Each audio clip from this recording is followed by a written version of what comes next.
Welcome everyone to actually, I guess this is the first seminar of our spring series.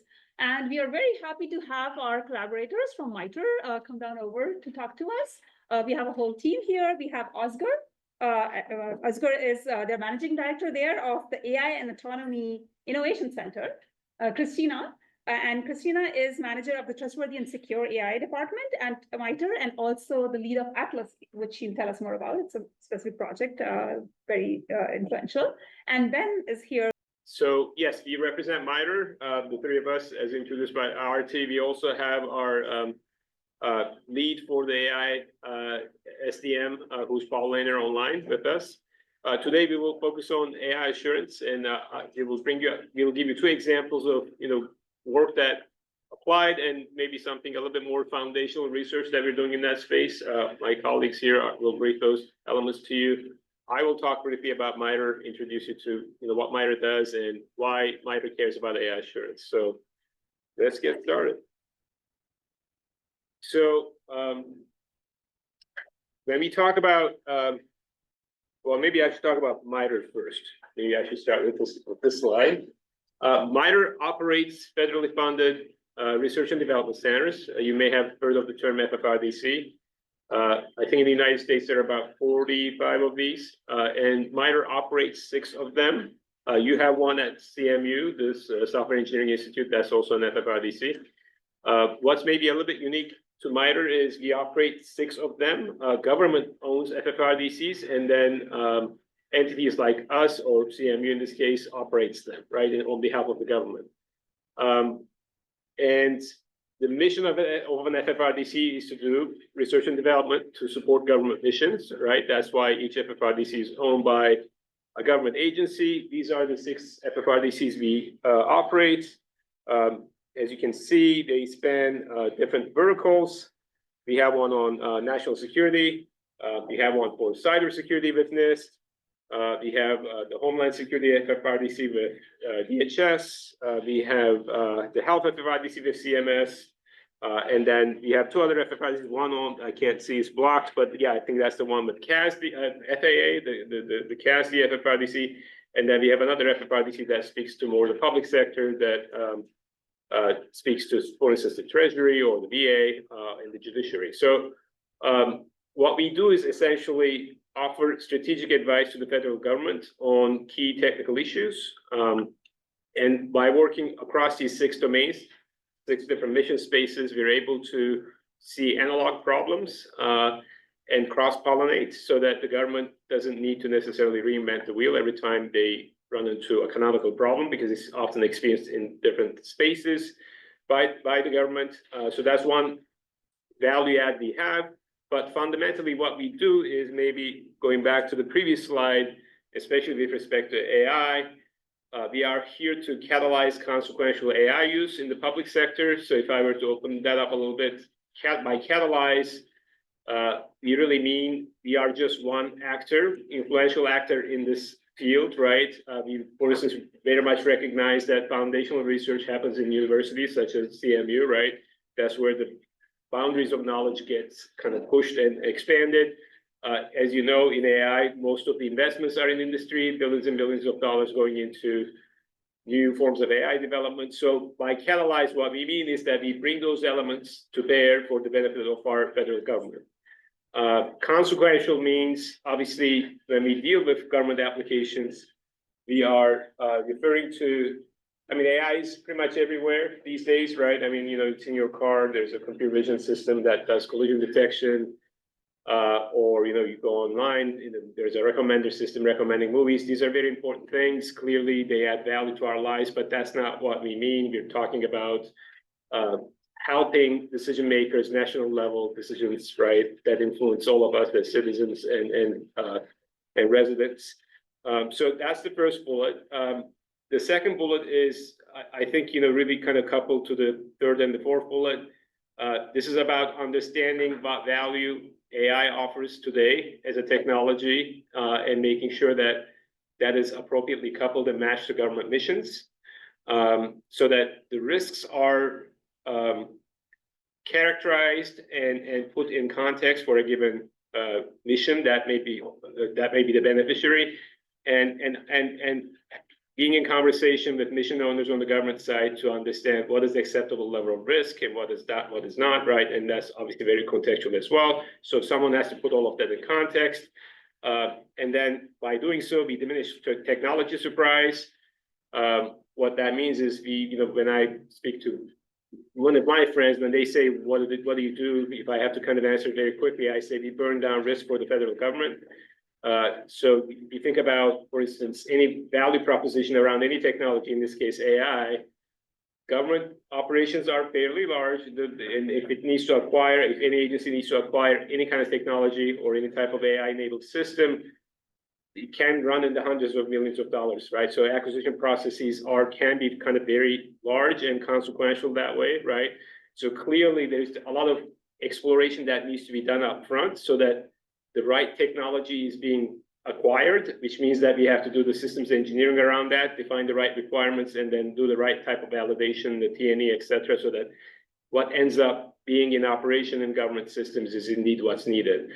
So there's a lot of, before deployment, even before acquisition, the act of acquisition, there's a lot of exploration and risk discovery and reduction that needs to happen up front. So we do that for the federal government. And by doing so, we also maintain U.S. leadership or contribute to maintaining U.S. leadership in AI innovation. So we also do foundational research in that respect. And I think my colleagues are going to speak to that. But underlying all of this, why does the U.S. government need FFRDCs to begin with? Is that we are conflict of interest free, right? We don't sell products, we don't sell services to other entities, right? So when the government receives advice from an FFRDC, they can be confident in the fact that there is no conflict of interest built into that recommendation, right? So whereas if the government is dealing with a for-profit entity, that's obviously not the case, right? So that's kind of where we come in. With respect to AI, we've been kind of observing the trust gap. I mean, it's really kind of predicated on everything I said, right? So the public has a trust gap, mission owners have a trust gap, and that's for a reason. So that's very well founded. There are also some concerns. So this is going back to the topic of AI assurance, right? So what we see there is, okay, so how do we kind of tackle this issue by, like I was saying earlier, by working across these 6 FFRDCs, but then bringing our technical capabilities to bear. So MITRE is a large organization, 10,000 people. It covers, again, not only just these sectors, but it has quite a bit of breadth in terms of technical expertise. So I just named, like on the left side, in terms of what goes into the inputs of us developing strategic advice.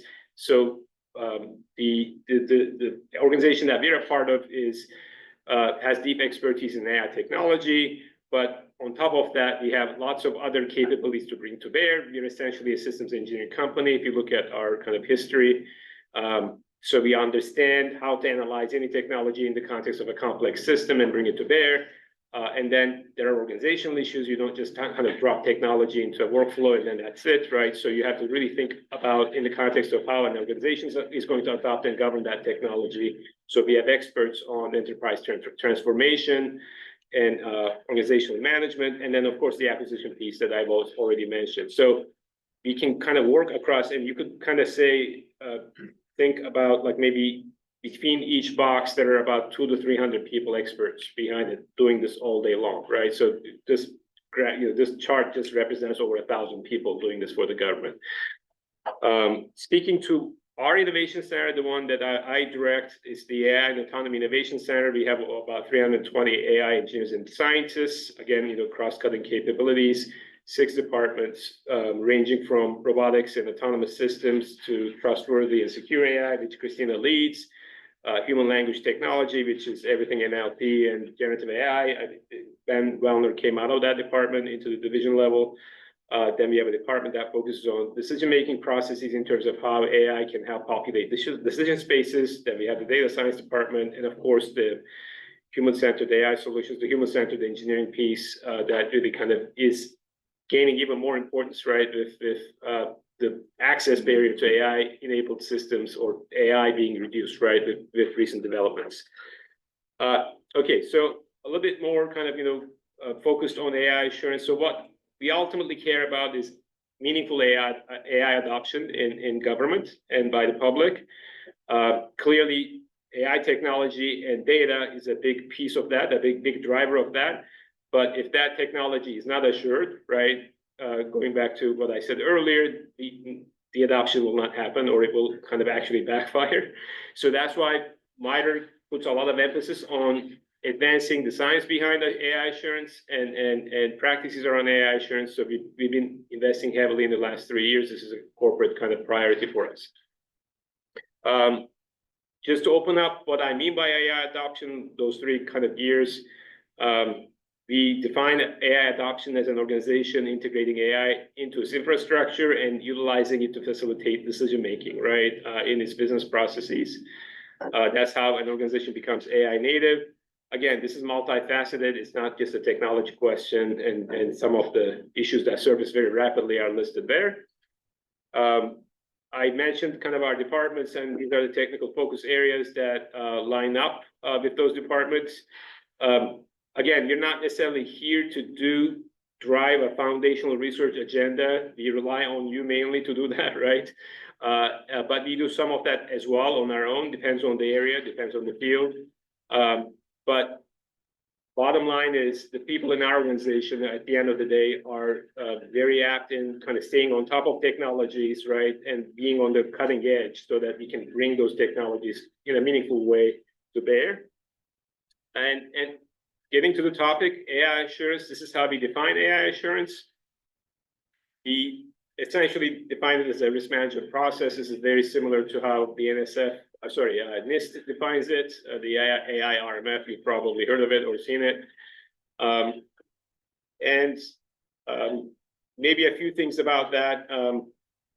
We were kind of engaged in a debate or a discussion with a fairly senior AI leader in government recently, and he did make the assertion that, well, okay, so you are falling back on the risk management process because the real reason that you're falling back on that is because there's no science of AI.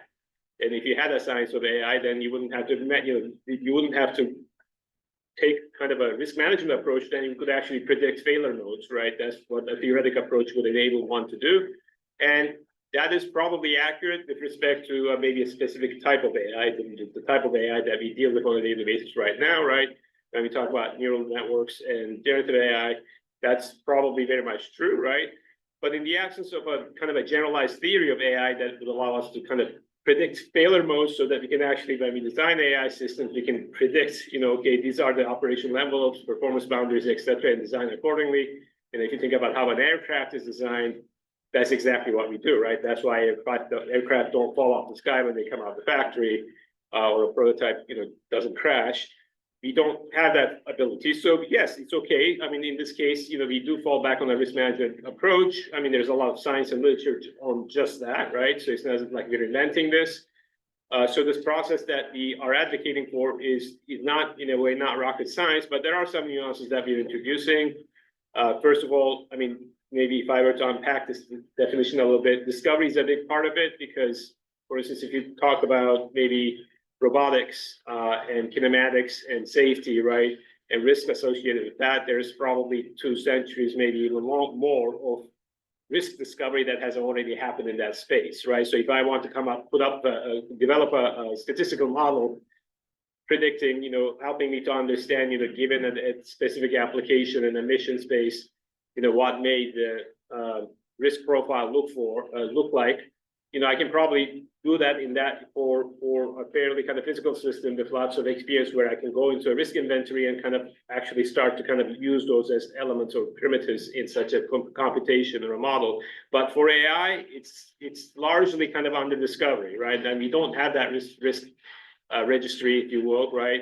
And so we're kind of building the plane as we fly it in that respect. So discovery is very much a part of it. The life cycle piece is very important because we want assurance to be built into the development of AI rather than a band-aid at the end, right? We have the model and what is it doing wrong? Let's fix it. It usually doesn't work. That's not good engineering practice in general. And then also there are, as you all know, unique issues with post-deployment of AI-enabled systems, right? They don't necessarily behave like traditional information systems or software systems, right? So that focus is very important. We are doing actively research on post-deployment monitoring, for instance, in other projects. And then this is the process that we advocated, you know, at a graphical level. We have a white paper on this that talks about each step. But maybe the nuance here is one assertion in this graphic is that the inputs to this process are not just an AI-enabled system, but it's the mission objectives, the mission context. So the assertion there is that we can't really talk about AI assurance in a very meaningful way in the absence of an application, right? So we can talk about the assurance of an LLM or some large model to a certain degree, right? As you all know, that becomes meaningless because then at some point you really have to know the application to be able to say, okay, this is how we assure it, or this is the extent to which this application is assured. So that's a distinction we're making. And the other thing we are developing in the process of development is as you go through this process, not only are you actually assuring or determining the level of assuredness of an AI system, that's one output coming out of this process, that we're also advocating that as you go through this process, you should be building an assurance plan. And that's different than a model card because model cards are descriptive. So we are advocating that prescriptive actions should be built into a plan in terms of post-deployment.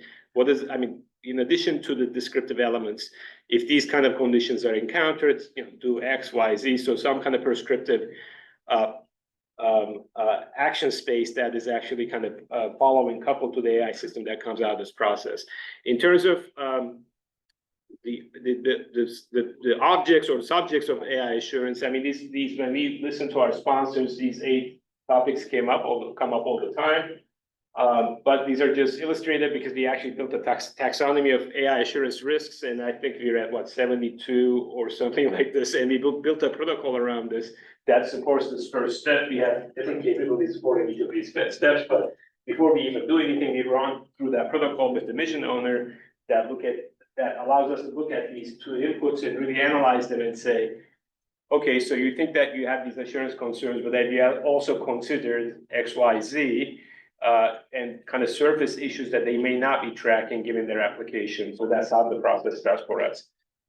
And we built a lab to house all relevant capabilities that we are developing and integrating across kind of the commercial space as relevant. We call that our AI Assurance and Discovery Lab. We kicked that off this last year. And the 2 projects that will be briefed are coming out of that lab. And that lab is kind of an integrated environment. So it actually has direct access to a compute platform in the basement. We also bought a super pod that we also have access to that. So we have, you know, we're fortunate enough to have lots of compute resources, and Ben can get into a little bit of that. But let me say a couple of things about this diagram. And this is actually discourse within government in terms of what does AI assurance and this may have implications for AI policy and regulation. What does it look like in the future, right? So one idea, and we've been advocating against this, is to have some kind of central entity that kind of certifies, right, everything AI within government, which we do not believe is the right approach. Because if you think about each domain, there are domain-specific nuances. They already have their regulatory processes. And why mess with that? So rather than messing with that, augment those processes with AI assurance knowledge, the foundational knowledge, the AI assurance science. So that's what we tend to advance in our lab and then push out to relevant entities, industry-specific or sector-specific assurance labs. So one example of that is with respect to healthcare. For instance, we are working with UMass Chan in Massachusetts. So we helped them stand up an health AI assurance lab. And we gave them whatever capability we have. So we're now collaboratively doing research with them. So that's an example of what this diagram kind of entails and the grand vision around it. With that, I will turn it over to Christina. She's going to talk about Atlas. Atlas kind of sits more on the applied research side. And this is going to also kind of highlight how we do engagement with industry to a good degree and bring the kind of the entire landscape to bear. And then Ben is going to talk about our LLM assurance environments. We stood up an environment and the methodologies around how we do LLM assurance. that's more, I think, closer to the foundational research side, but whatever research we do, the idea is that the products always end up, come out of our pipeline that starts with research, but what comes out of it is capability. And what we mean by capability is a repeatable thing, right? It could be a tool, it could be a methodology or a mixture of those. And Atlas is one such capability that we can bring to bear repeatedly to serve different government sponsors, different missions. So the generalized, abstracted, actionable knowledge that we can bring to bear. And so that's kind of, when we say research, our output, we care about publishing, but that is more secondary. Our primary goal is to arrive at that capability that then we can use to drive our work programs with the government. So Atlas is one such capability. Thank you, Ozgur. It's great to meet everyone. Thank you all very much for taking the time to hear a little bit more about some of our capabilities today. Like Ozgur said, I'm Christina Liaghati, and I'm going to be talking a little bit about Atlas. This is one of our big community collaboration capabilities, and we're excited to get y'all a little bit more familiar with it today and hopefully get y'all more involved. Before I jump too much into Atlas itself, I'll kind of start by framing a little bit more of the AI intersections with cyber, so you have a better feel for what I mean when I say AI security. What we're really focused on right now is the security and assurance of AI-enabled systems themselves, right? So that first highlighted box. Most of the Atlas capabilities that I'm going to be talking about today are in that first bubble, but we have a lot of really cool work also going on in applying AI to the more traditional cyber landscape. It's just currently outside of the scope of what we're focused on underneath Atlas. So hopefully that kind of lays the quick foundation for what I mean by AI security. We've been deliberately working with the larger community on this AI security topic for quite a while now, and we actually had started sitting down with different industry leaders in this space about 5 years ago to work together to start to characterize really what these AI security threats and attack vectors look like, and start to capture it in a little bit more of a generalizable framework. And what we settled on 5 years ago was actually to model that framework after MITRE ATT&CK. And those of you that might be coming from the cybersecurity world might be familiar with ATT&CK. It's a fairly broadly used kind of framework right now of tactics and techniques that an adversary can use to attack a more traditional cyber system.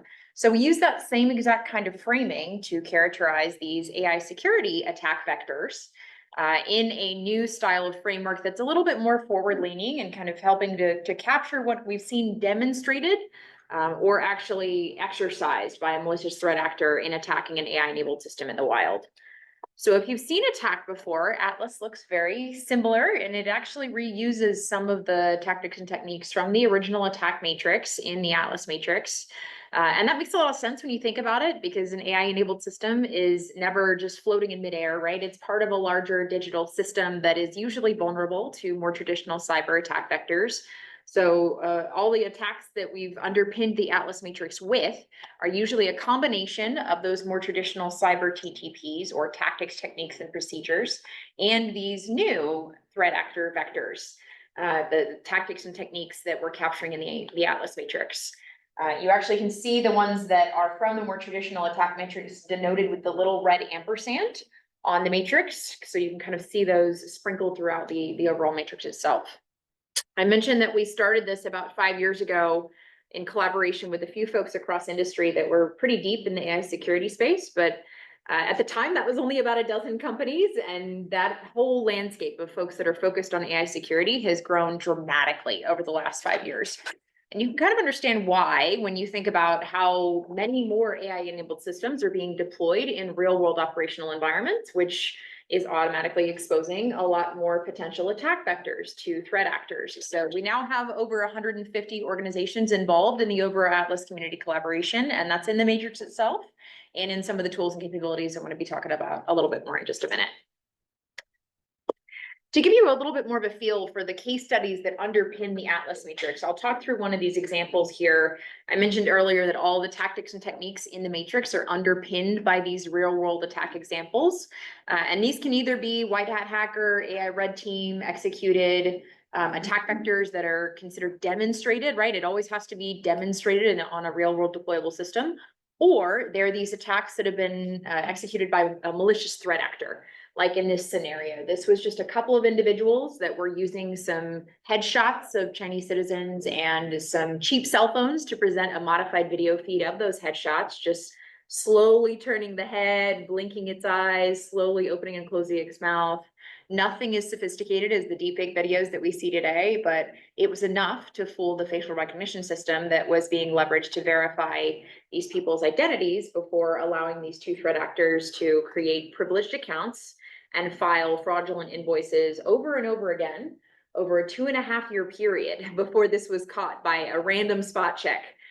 When a human in the loop realized, oh, that's clearly not a person, and they traced it back and saw that somebody had been doing this over and over again over 2.5 years and had stolen over $77 million from the Shanghai tax authority. So these kinds of attacks are happening in the wild.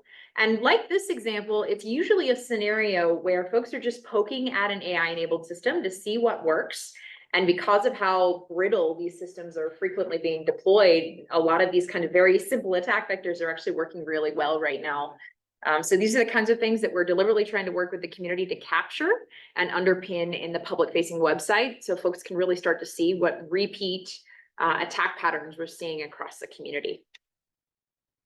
One of the next obvious questions that the larger community started asking once we got a good feel for what these attack vectors would look like was, how is my system vulnerable to these attack vectors, right? I'm starting to understand this, but how do I know what can be impacting my system? So we started collaborating with a few different community groups to put out some threat emulation tools for the larger community to start to actually take the Atlas TTPs, those tactics, techniques, and procedures, and implement them in open source threat emulation tools. And one of the plugins that we worked with Microsoft and a few other folks in the community to put out there a couple of years ago, we've called Arsenal. This is a plugin into a larger open source threat emulation tool suite that MITRE built out around the original attack framework called Caldera. And Arsenal is one of the tools that we're hoping to continue collaborating with the larger community to build upon and add more open source techniques into it to implement more of those Atlas TTPs. So folks can bring it into their network and test it against their system to know whether or not they're vulnerable to some of these attack vectors in just a really lightweight way. As we continued expanding the overall tool suite around Atlas, we also started to work with the larger community to actually capture some of the mitigations to align those to these attack vectors. Because ultimately, when you think about the goal of this overall collaborative effort, we're not just trying to wave the red flag and get people worried about this. We ultimately want to enable them to mitigate some of these risks, right? Not only understand it in a clear, more generalizable way, but really understand what they can do to mitigate these kinds of attack vectors. So we've continually updated and added new mitigations to the public-facing mitigations page on the Atlas website, and those are mitigations aligned to individual tactics and techniques in the Atlas matrix.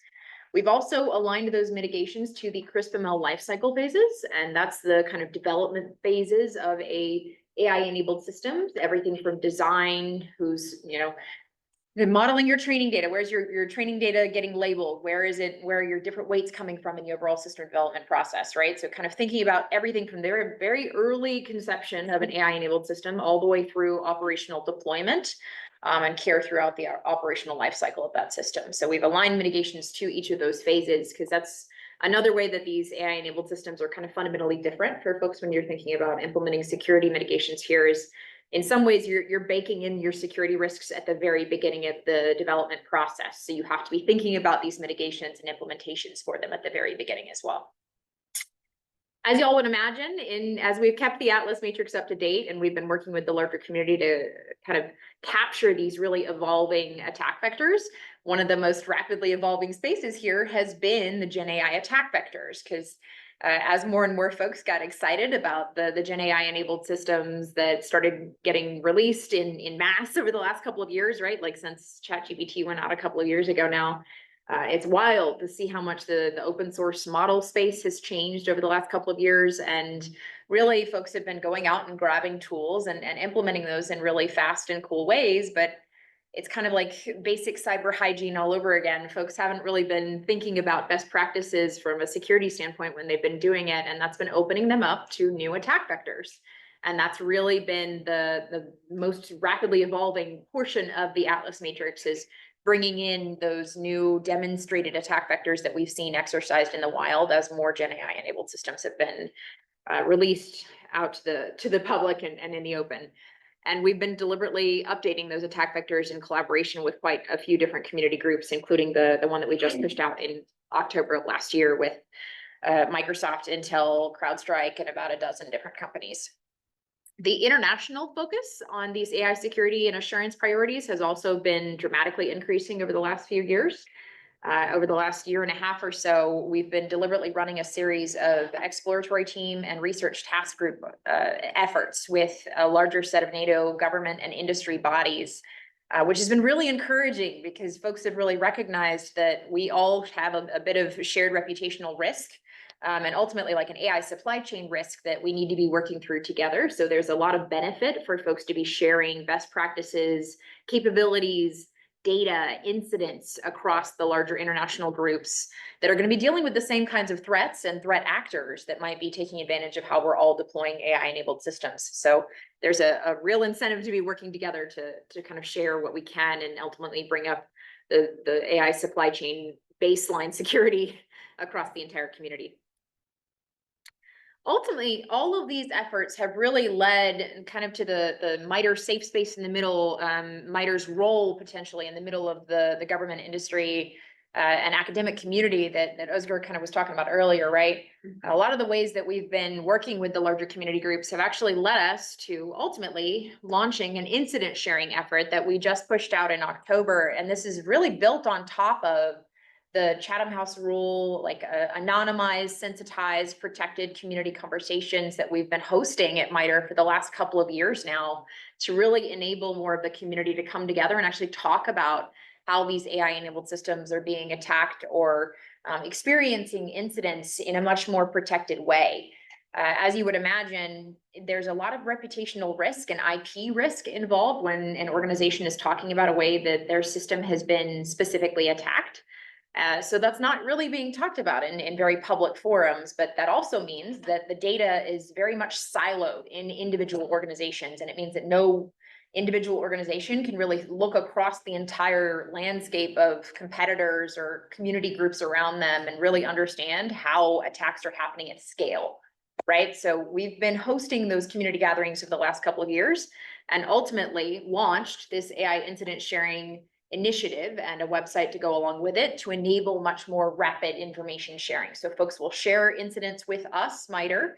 We work with them to anonymize it, remove their sensitive data, their IP, and then in aggregate, bundle it up and share it back out with the trusted community of folks that are submitting incidents to us. So we're in beta testing with all of this right now, but we're excited to keep building it out. Go ahead, Hoda. I just had one quick question.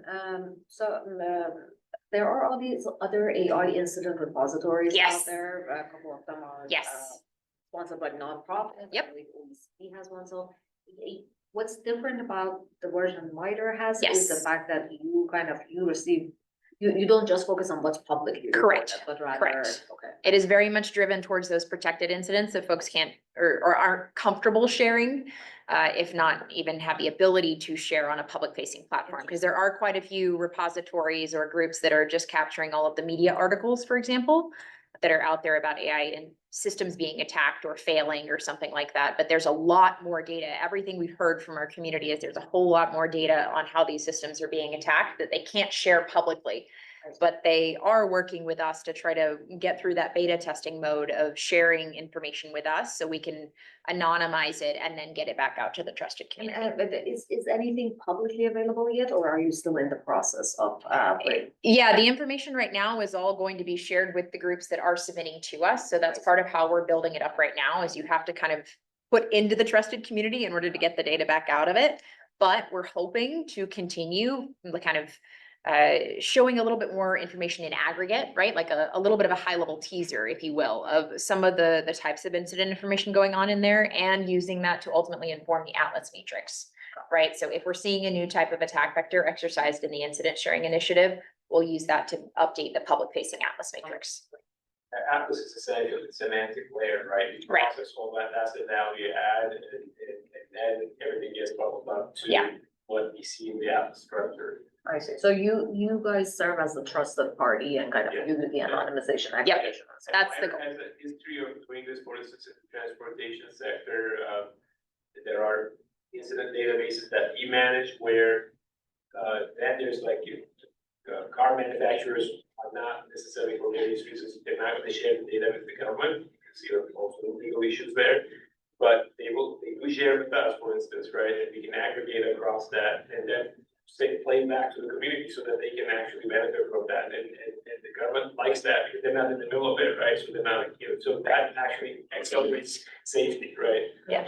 And it's the same way that we currently operate, like the common vulnerability and common weakness enumerations for the cyber community, right? So we're trying to kind of serve as that third party safe space in the middle across the community group. And one of the things that has really been actually quite challenging as we've worked with the community to get ready to launch this effort was actually how do we characterize an AI incident, right? We're getting down to a much deeper layer of detail than we do in the more traditional Atlas case studies. So what does it look like to capture all these different elements of an AI incident and then enable us to kind of roll that up into more of these aggregate data analytics kind of driven perspectives of what's happening in these incidents and ultimately kind of map that to some of the more traditional cyber threat intelligence tools. Like we've actually taken the AI incident reports and mapped those back to more traditional sticks data structures to enable folks to then take our bundles and suck that in alongside their more traditional cyber threat intel analytics platforms, right? Because that's the other piece here is we don't need to be reinventing the wheel for incident sharing and wherever we get kind of work through all of this on the AI angle, right? We need to try and integrate this into folks' existing risk management pipelines as much as possible. But it's in some cases going to require some new information because these AI systems are a little bit different. In all of those interactions with industry, I mean, it's absolutely paramount that we collaborate with industry, but we maintain our distance. Because you can't anyway have any kind of conflict of interest, right? So you have to kind of maintain the same distance toward all parties and not leave that, right? Yeah, in this case, it's a collaboration with a large number of groups, right? I mentioned earlier, we've got about 150 folks involved in the overall Atlas collaborations. So we work closely with anybody in the community that really wants to be collaborating on making something useful for the larger community group, but not overly favoring one organization over the other or something like that. So it's a delicate balance. I mentioned earlier, the international focus on this has continued to grow. The one thing I wanted to dive into just a little bit deeper here before I kind of wrap up and hand the mic over to Ben, is that we're actually getting ready to host a large symposium under this research task group at MITRE down in McLean, Virginia, this coming fall. If any of y'all are particularly interested in diving deeper into the AI security and assurance topic space, we're going to be hosting a week-long symposium at MITRE with all these NATO government and industry bodies coming out to participate in person and really share information across the international group. And then the last topic that I'll jump into here is the overall vulnerability and kind of risk sharing space, because this is a much more proactive and in some cases difficult to capture element of AI security and assurance that we've been expanding into further and further over the last couple of years, because incidents are reactive, right? Like that's capturing data on something that's sensitive, potentially embarrassing, potentially IP or sensitive data related from these different organizations and needs to be handled in a certain way. But what can we do to more proactively find vulnerabilities, find risks in these types of systems and share them across a larger community in such a way that it's not immediately tied back to a system that may have already been attacked or may have already experienced something that is a little bit more sensitive and has to be more protected. So we've been working with the CBE and CWE AI working groups over the last 6 to 9 months to really capture what falls inside of the scope of those existing vulnerability and weakness sharing platforms, as well as what falls outside of the scope of those different platforms. Because there's a lot of things like AI equitability, for example, or interpretability failures that currently are very clearly falling outside of the scope of CBE and CWE. But as we kind of characterize what falls inside and outside of it, kind of where we go with the stuff that does fall outside of CBE and CWE with the AI community is currently pretty unclear. So we actually had a community collaborator come to us and last year give us a capability that they had originally kind of envisioned as a virus total type capability for these AI security risks and vulnerabilities to help kind of proactively capture those from across the community. And we're working with the larger community right now to shape the vision for where we're going with that, to especially capture vulnerabilities that fall outside of the scope of CBE and CWE. And ultimately, potentially underpin that platform with some other open source tooling from across the community to enable folks to actually do a little bit more of the very lightweight vulnerability scanning of different public models or data sets or tools that they might upload to that platform. So very early days for all of this. We're very much in the phase of kind of envisioning where we're going with it and working with the larger community to see who wants to put what into open source tooling around it. But we're excited to ultimately build out kind of longer term plans for Dioptra, the tool suite that NIST owns and operates, but that we develop for them, and the AI risk database that we were given last year to really lean proactively into helping the community understand and manage these vulnerabilities that we're seeing, especially in public models and data sets. With that, I'll just kind of wrap up that we kind of covered these three main lines of effort that are still very much evolving right now that we would love to get all of you involved in. So I'll leave this kind of final slide up here if you want to take a look at any of these kind of public facing resources that we have. We've got a Slack space where we've got kind of more informal community conversations going on around all of these topics, as well as our GitHub page where you can download any of our open source tooling. So please feel free to poke around with all the resources that we have up there, and feel free to reach out if you have any questions at all. Not only were the email addresses for the three of us, I think, in the scheduling for today, but if you want to just send a note to the Atlas email address, that comes straight into me and my overall team. So we'd love to answer any questions or help you use any of these capabilities. Cool. With that, I think I will hand the mic over to Ben, who's going to talk more about LLM Siren. Right. Make sure the slides are here. Okay. All right, great. Good afternoon, everyone. It's great to be here. So yeah, this is going to switch gears just a little bit and try to give kind of a compressed sort of wave top view of some of the internal IR&D work that we've been doing at MITRE around large language models. So this project, Siren Secure Integrated Research Environment, this really kind of spun out of the chaos that sort of was ongoing right after ChatGPT emerged. And a lot of the focus of this effort has been around pulling together the right ecosystem, the right environment, the right compute. Ozgur alluded to the SuperPod and other, compute resources we have, and kind of getting all of that set up and tailored to work with large language models. A lot of that, especially, in those months after ChatGPT appeared, was really around developing kind of these core capabilities. There was a really strong demand signal from our government sponsors, agencies, on how can we leverage and use large language models in all these ways. Obviously, the technology even back then was very, very compelling. But we've kind of since still focusing on those notions of capabilities that we can develop and leverage around large language models, really have been leaning heavily into how can we better assure, test, evaluate these large language models, especially given the sort of Wild West kind of landscape we're in these days.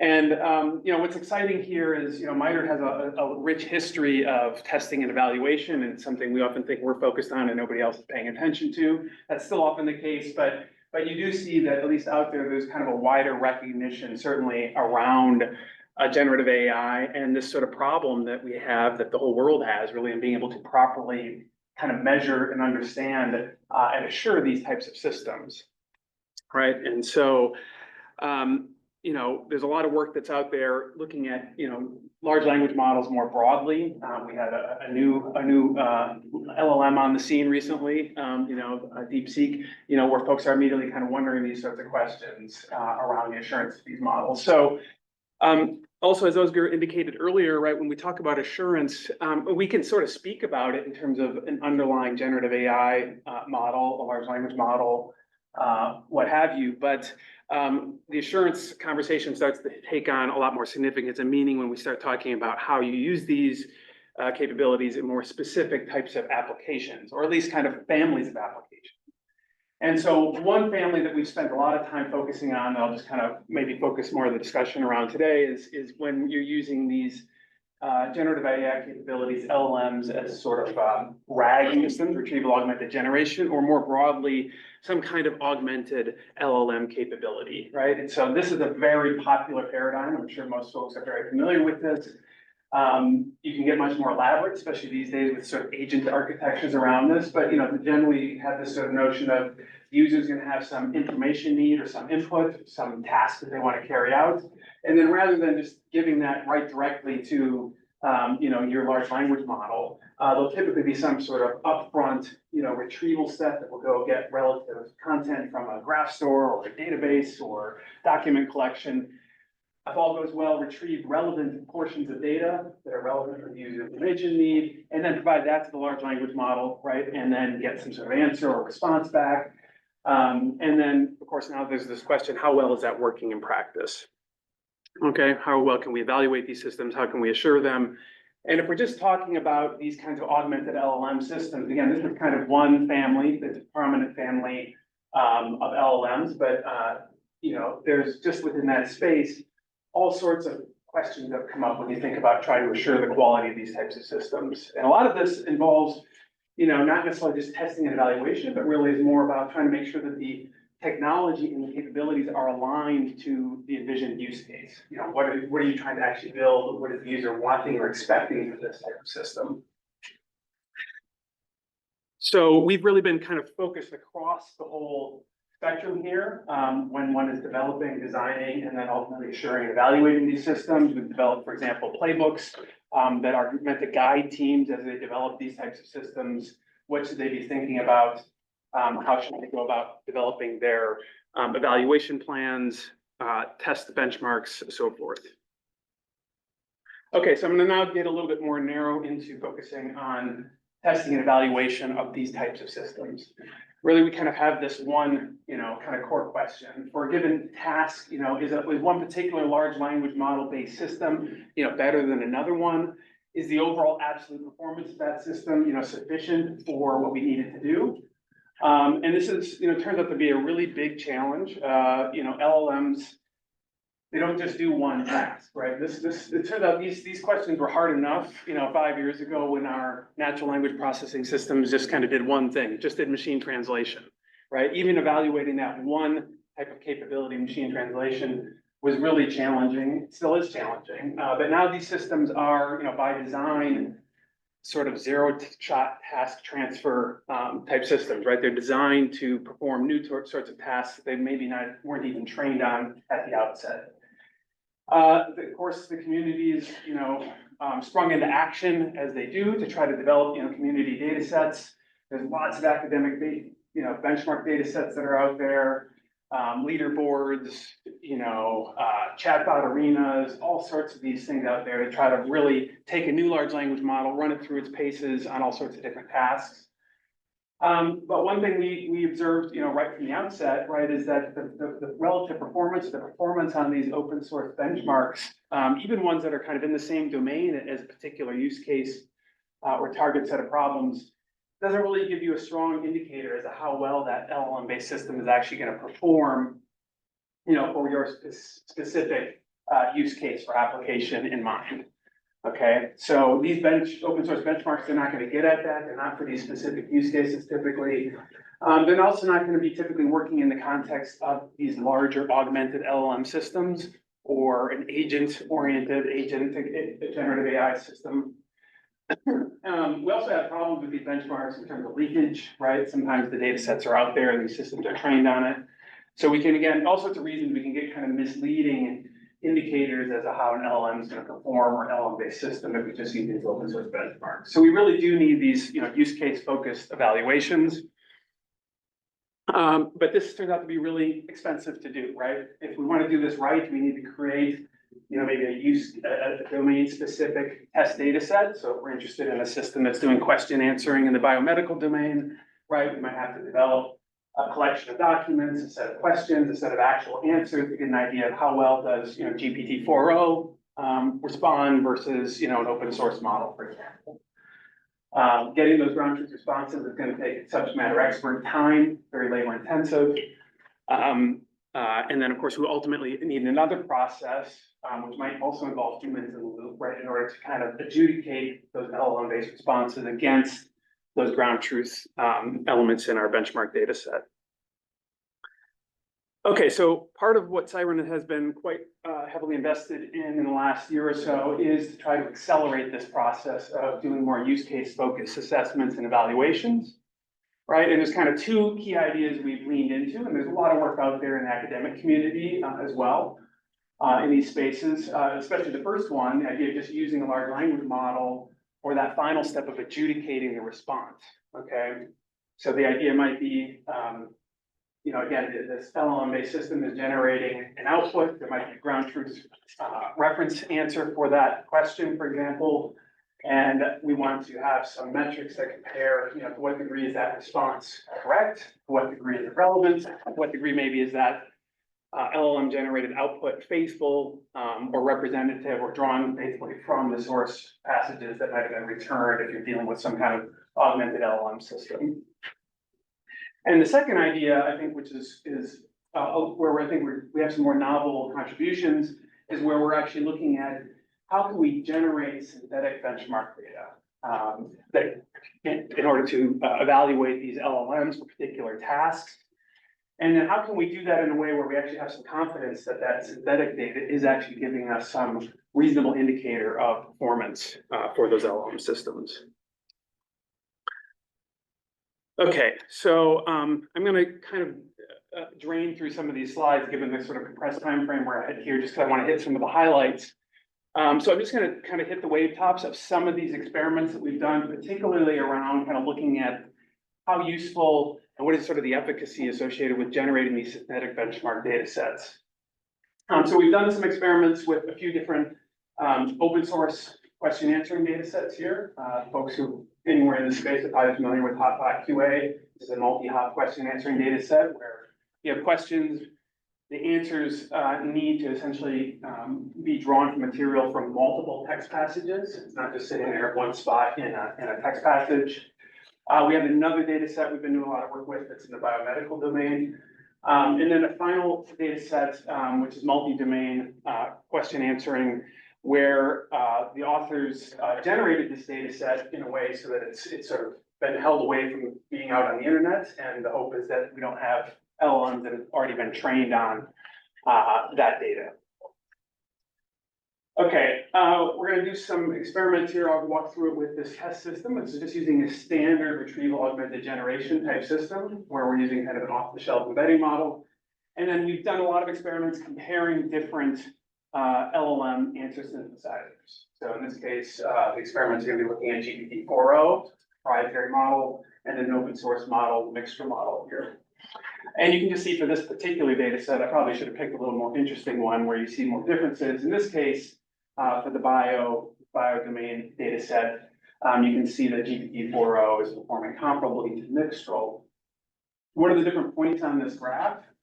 So one of the things we've done to kind of give us a sense, get a set of different systems that we might want to be evaluating is to create a set of sort of mock systems, right? Where each of these systems varies in the retrieval quality for that system, right? So we basically set up this artificial context where with a certain probability, rather than retrieving the text passage using the RAG retrieval mechanism, we actually will give the system the actual real ground truth context text passage associated with that particular question. Okay, and so as this probability R increases, we're giving it more and more of the ground truth text passages, and it's getting better answer responses. So that's something we would expect. Okay, and then this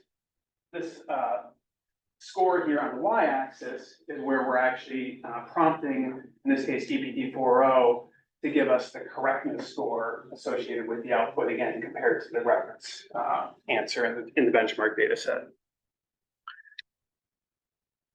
Okay, so we've had a couple of questions here, which I kind of alluded to earlier. Really, if we're generating synthetic data or we're using any kind of benchmark data, how well, do those automated metrics that we're using to assess the outputs, how well do those correlate with human judgments of response quality?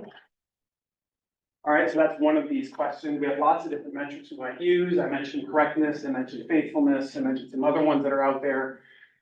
And so we did do a quick study to look at, to what degree do humans correlate with each other on these correctness measures. And then to what degree do humans correlate with GPT-4o? Okay, so this is kind of just a basic inter-annotator agreement type measure, in this case where we have two humans and GPT-4. And you can see for the most part, we do get a pretty strong correlation between humans' assessments of correctness of the LLM output and GPT-4's judgments as well. So that's giving us a good indicator those metrics are reasonable.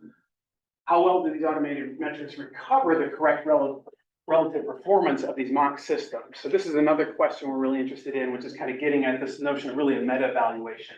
How well do these different metrics, correctness, answer relevancy, how well do these kind of let us retrieve the correct relative performance of these 10 different systems, right? Again, with these 10 different systems, we sort of know the ground truth relative differences in performance because we're sort of artificially adjusting and increasing the retrieval quality for each of these 10 different systems. Okay, and so to make a long story short, I won't go into all the details here. What we can do is kind of look at how effectively can one recover the true relative performance of these 10 different systems using some different evaluation metrics that are out there.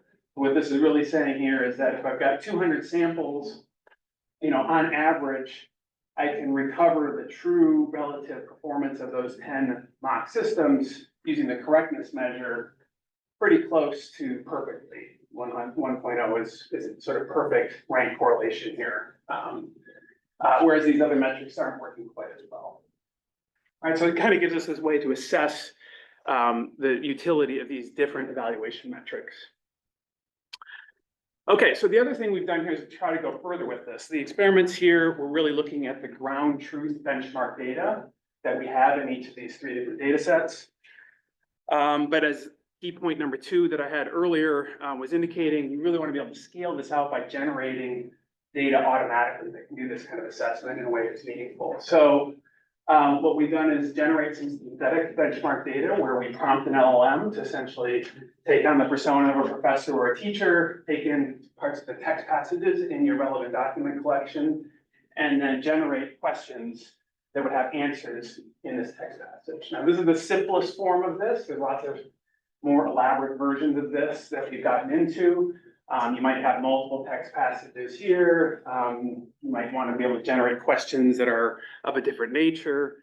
But in a lot of cases, you get some pretty good, sort of simple questions just using this simple recipe. Let me just go through this quickly. Just what I wanted to just highlight here again is we've done a number of different rounds of generating synthetic benchmark data sets and looked at different recipes, few-shot learning, using knowledge graphs, all sorts of different things. Here you can see, again, if you use the actual found data, so the actual benchmark questions, human authored questions and reference answers. Our first, that simple pass of generating synthetic data. If you generate that benchmark, a synthetic benchmark data set, and then score the system against that synthetic data, you can see the system does quite a bit better, right? So those are easier questions to answer that we're getting from that synthetic process. And we've done some rounds of more elaborate synthetic question generation, trying to make the questions harder, require a little bit more inference. And there you can see now these questions that are enhanced synthetic, right? They're harder to answer, about as getting close to difficult as the original human authored questions.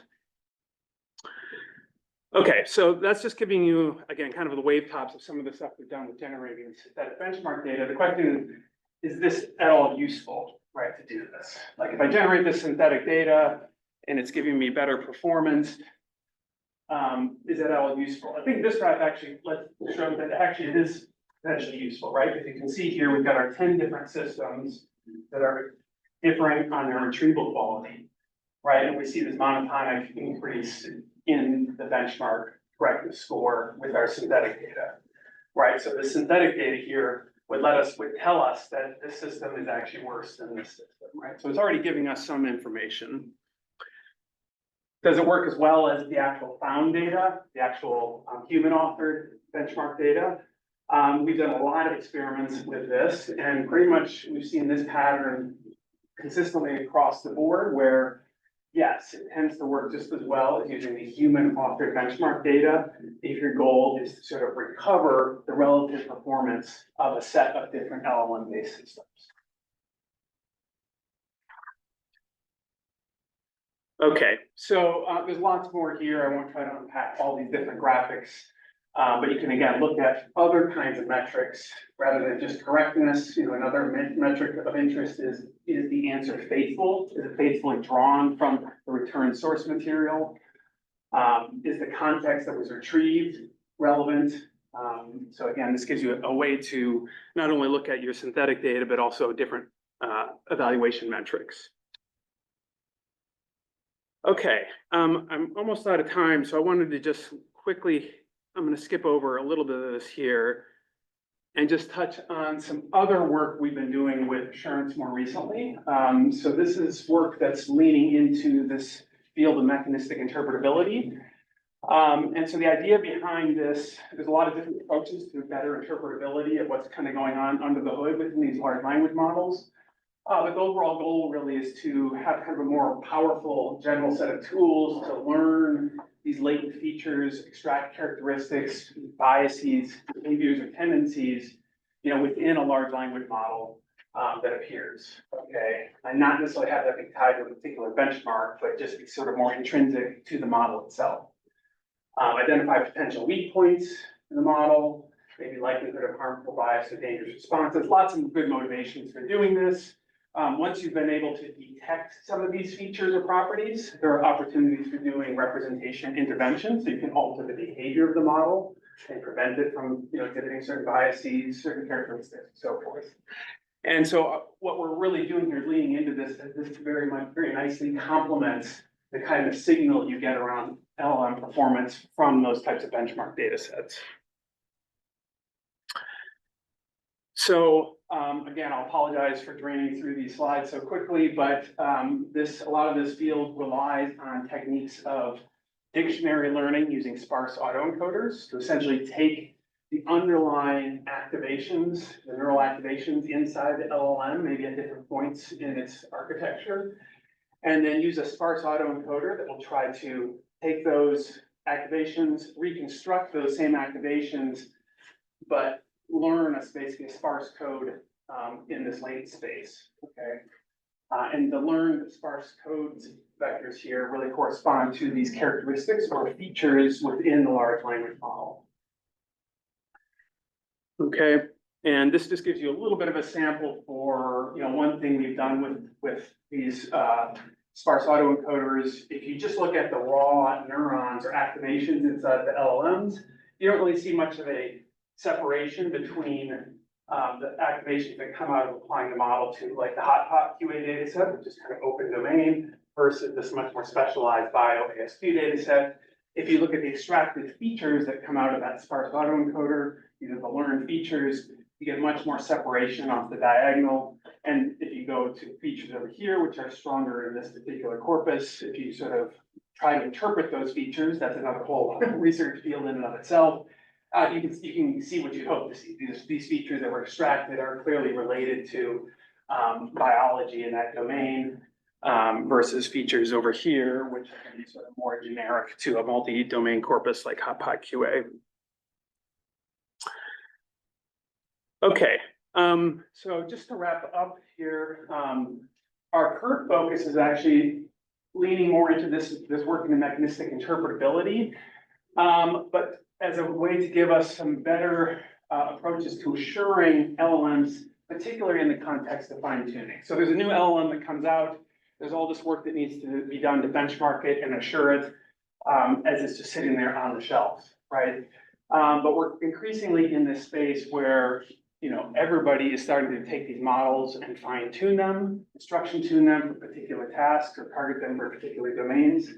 And there's a lot of assurance concerns around that fine tuning process, right? If you fine tune, you might cause this catastrophic forgetting where the model no longer, you know, remembers that George Washington is the first president of the United States, right? You might be removing guardrails or other ways in which the model might have been aligned. Of course, you might gain some knowledge and concepts, but you'd maybe like to know what did you actually gain, other behaviors, biases, and so forth. So we're really looking at some novel approaches to apply some of the techniques based on sparse autoencoders from mechanistic interpretability to kind of look at this fine tuning process, really dynamic mechanistic interpretability, how do we actually characterize what's actually changing over time through that process of fine tuning? And of course, there's lots of different flavors and recipes for doing fine tuning. So what does that process look like with different approaches? Okay, there's lots of technical challenges with doing this. All sorts of things happen when one does fine tuning. And you might have a feature that's there. And when you do the fine tuning process, it actually might be represented in sort of different locations in the neural network. It might have been sitting at layer 32 in your original transformer architecture, and you did some fine tuning, and now it's at some other place in that neural network. So it's still there, but it's not easy to detect it, right? So that's just an example. There's lots of other ways in which this becomes quite challenging.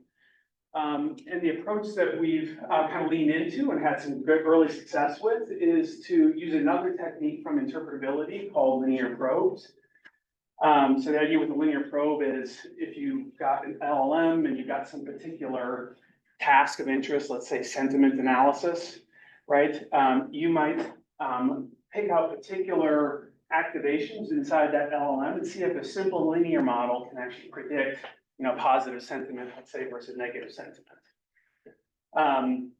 Our idea here is to sort of use this to sort of better understand what has happened with this fine-tuned model. So the idea is to take our input data, use our original off-the-shelf LLM, let's say the Mistral, train using a sparse autoencoder to reconstruct these activations and learn, if all goes well, these latent features or properties, latents we sometimes refer to them as. Then what we can do is actually take the fine-tuned model and take the activations that come out at the same position in the neural network from that fine-tuned model. One quick check we can do is to kind of see how different this fine-tuned model is take those activations and put it into the feature extractor, the sparse autoencoder that we had trained from the original model, right? And we can look at that comparison. That gives us kind of a sense for to what degree did this fine-tuning really kind of rejigger things, at least around these activations. But again, that could be giving us a misleading picture, right? Because sometimes those features that were there in the original model are still present in the fine-tuned model, but they might sort of be rotated or in some different place in the neural architecture. And so what we found some success with basically taking the activations and then training a linear probe or a linear model that tries to predict the features that are extracted from the original base large language model. And so this linear model might be able to identify that feature, who's US presidents, knowledge of US presidents might be a feature. Maybe that's still there in the fine-tuned model, but it was just located in a different region in that transformer architecture. So anyway, this is, again, some of this work that we've been doing for assuring fine-tuning. There are a number of other assurance considerations and ways that one might want to go about benchmarking and assuring LLMs when one is carrying out the fine-tuning process. And again, that's something we're very focused on as part of our work here in 2025. So I will stop there. And I think we're right at time. Okay. Or over time.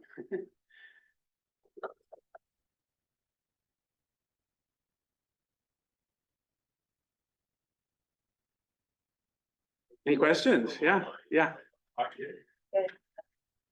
So I just wondering if you have done any evaluations in like more open-ended settings where there may not be correct answers and or it may not have enough information to or to return an answer? Yeah. This information or just where there are conflicting. Right, yeah. Well, I mean, actually, sorry, I should collapse these slides.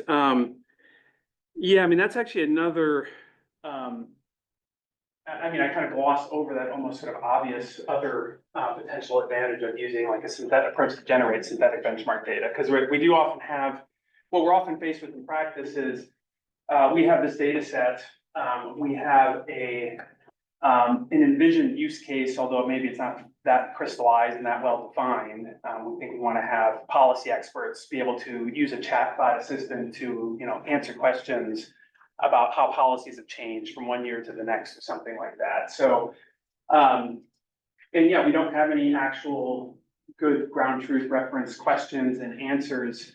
And so we are looking at, how can we extend this synthetic benchmark data generation process to perhaps at least jumpstart that process, right? So one workflow we looked at is, generating questions through this kind of a mechanism, but then putting that in front of a user to kind of say, hey, is this a reasonable question? And if so, would this be the reasonable answer? So there's ways to have a human in the loop to kind of go about generating this kind of benchmark data set. But yeah, it's a good question on, it gets into what is the, when we've done this in practice, it turns out often the use case evolves and changes over time, right? So folks think that these are the kinds of questions I want to ask the system. And then they get into it a little bit and now they start realizing, oh, there's all these other kinds of things that I think the system could help me with, right? So it's often a moving target. But we do want to kind of work on workflows that would sort of accelerate, either generating benchmark data or maybe using the interpretability work that I talked about earlier that would kind of give you some confidence that the system is going to work well when you start asking, certain types of questions against a target data set. Any other questions for me or Ozgur or Christina? So we have one online. It says, are there any sample scoring methods for these benchmarks? How can we apply it to understand algos under scrutiny? Sorry, can you say the first part of that again? Yes. Yeah. Are there any sample scoring methods for these benchmarks? How can we apply it to understand algos under scrutiny? Sample score, I'm not sure if I'm getting the but basically, well, so let me jump to the. Yeah, let me just see if I can find the. Right, so here's the metrics, yeah, so. Yeah, I think what the question might be getting at is just kind of, what are these metrics actually getting at? Is there maybe community consensus around these metrics? Is probably another related question. If you go out to various tools that are out there, Llama Index, LangChain, Langsmith, a lot of the common libraries that are used for building these types of applications, a lot of them will have evaluation prompts that one can use with a large language model. And so this one here is giving just examples of what we've actually used for answer correctness, and then sometimes you might need to tailor these evaluation prompts, for whatever LLM is doing the adjudication, or grading the responses. And so, I think what we've been starting to do here, what we're trying to do is kind of get a sense for if you have these different metrics, and you might have a bunch of different flavors of correctness, right? That use different types of prompts or have different rubrics along those lines. And so there is this challenging kind of meta evaluation landscape, right? Of kind of which of these different measures should you use, right? And that's one thing we've been trying to get at a little bit with this work again, is if I have different notions of correctness, how do I compare those different notions? One thing is you compare to human judgments, which I showed earlier, but you might also want to be able to see how well does that metric, let me distinguish between different systems. That's one thing that we tried to do and get into that space. Is there a follow-up or? Okay, maybe I answered it. Maybe one thing I'll add is going back to the discussion I was having, doing the same kind of bend in ethical research, right? And so how do we, our challenge in terms of how do we take the outcomes of this research and turn it into a capability where interaction and even, analysis barriers with AI have been drastically lowered. So although we are 320 AI engineers and scientists in our innovation center, the rest of the company is doing AI, right? The rest of the world is doing AI. Everybody is doing AI, right? So in a way, that's an unusual challenge because in the past, right? Unless you were really an AI person, you weren't really messing with these systems, right? And doing things with them. So that kind of built a level of assuredness, right? assurance to the entire approach, but now giving them a different landscape. So including, the customer who is sponsored domain, right, they also have staff doing stuff, like et cetera. So translating the outcome into actionable guidance and, you can make still some assumptions, like the person who probably has a computer science degree, right, et cetera. They're not necessarily an AI expert, but like, what is that base level of diffusion for complex research output, right? And how do you turn that into a capability so that we are enabling others to do this work, right? Because we can't do this, like, there's only one band, and you can't kind of replicate that on every project, et cetera. So that's a particular challenge, and that's relatively new to this technology. Yeah, thanks for mentioning that, because that's totally hidden in this presentation, but yeah, even with this like work here, when we're talking about, okay, we've got the original model, we've got the fine-tuned model, and then there's all this, wizardry with sparse autoencoders and stuff. Obviously, that's great for us researchers, we'd love to get into that, but what's this actually gonna do for the person who's got the model and they've done the fine-tuning? It's easy to do that fine-tuning now. We want to be in a position where you can take the original model, you can take the fine-tuned model. You don't have to have any idea what's going on here under the hood as the client or consumer of that, right? But you would get back out of this, here's how these features disappeared, here's how these other features materialized when you did that fine-tuning, what actually changed through that process. So, yeah, we're often thinking in terms of these kind of focused capabilities, that we can actually kind of throw over the wall and let other teams, take advantage of. Maybe I have a question for you. In terms of the AI landscape, what are you seeing, maybe for your clients, or more generally, in terms of assurance, are the attacks a primary cause of concern, or is it more just internal, the ability of the failures of the model, whether it be, because of the, specifics of the system or the organizational level or something? How do you see the balance between external attacks versus like failures like accidents. or even the model like hallucinating or anything like that, right? Like where it's not necessarily an adversary coming and attacking you, Right. but like. A performance issue. Yeah, Yeah. you've seen it shift, or where does it sit now? I think there's some. It depends a lot on the use case, and this all kind of comes back to the process that Ozgur was describing earlier, where we would help the sponsor usually start with prioritizing which of those assurance risks should be their biggest concerns for a particular use case.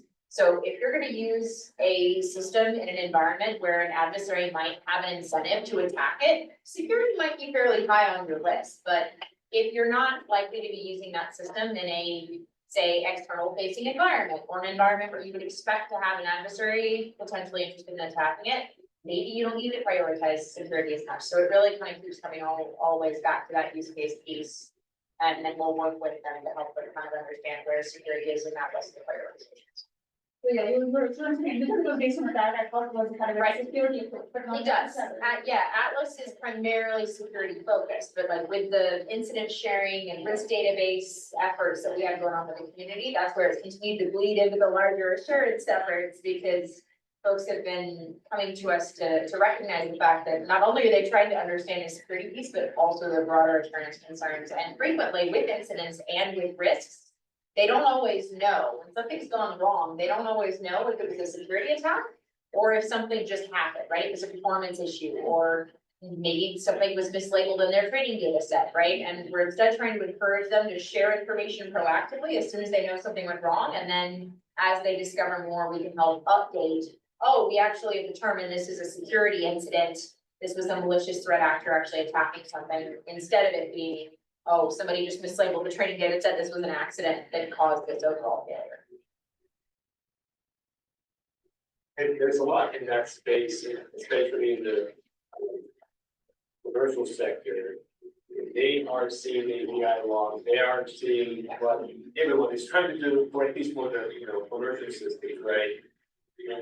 We know that through conversations that they even need trained models to detect certain types of behaviors, right? So it's important for us to understand what those are, and then share that more broadly. So we're having those discussions, and in that case, that's obviously, intentional malicious acts. The other piece of this is, I mean, it's not, exploring the extension of that is not necessarily a tax on, I mean, given what I just said, not a tax on AI-enabled systems to optimize their performance, but accelerating malicious activities, right? I mean, the cyber domain. So the question is still a little bit open, right? When it first happened, one of our chief engineers said, well, you don't really need an LLM to take down the hospital, right? If you really are set on doing that, you can do that today. But what's different is, what if you want to take out the entire healthcare system, right, at scale? So, and then what if you are someone in a basement rather than some organized entity on the other side, right? So, and those are still open-ended questions in terms of how this technology may or may not accelerate certain malicious behaviors. I think cyber is one aspect of it, but there are other domains, yeah. We've already seen that actually in like just real world things like phishing emails, right? Like really low hanging fruit use cases for malicious threat actors to take advantage of AI enabled attack patterns. We've heard from different companies that upwards of 80 times their previous level of very sophisticated phishing emails hitting their network. Now, because, you know, it doesn't have to sound like a Nigerian prince anymore, right? It's very, very sophisticated and LLM on the other end of crafting that just accelerates the efficiency of the normal attack vectors that are already there. So yeah, they're not having to come up with super novel things that they can do with an LLM to be malicious. There's so many easy ways that are already working well, where they don't have to deviate too much from. But yeah, we're seeing kind of both sides. I think that at this point, we're working on both the AI-enabled cyber component and the AI-enabled defender, and we're rapidly progressing towards AI-enabled systems versus AI-enabled systems and humans trying to be the appropriate decision maker on both ends of the equation.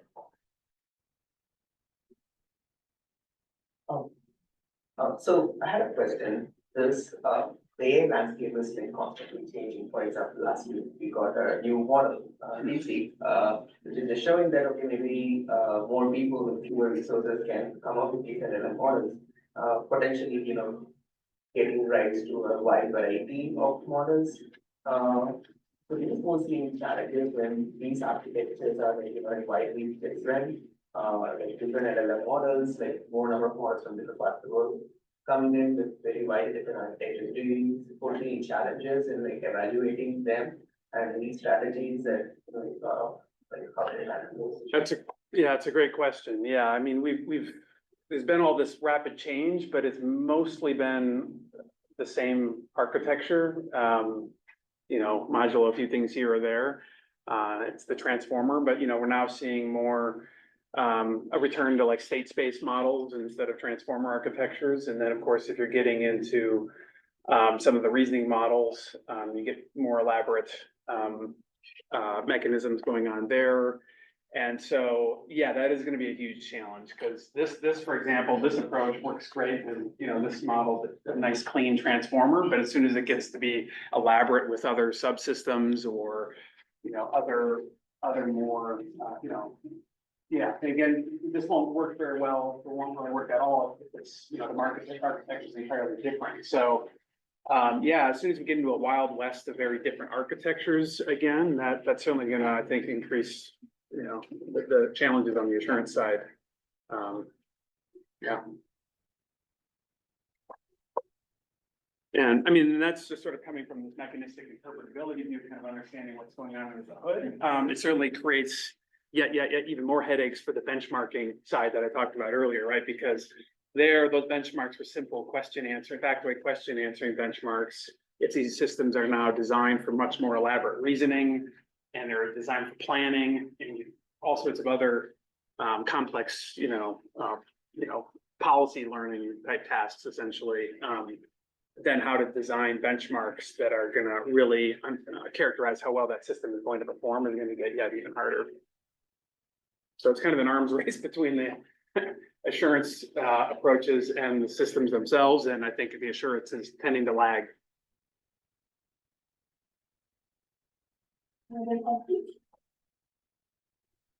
Stand up speakers.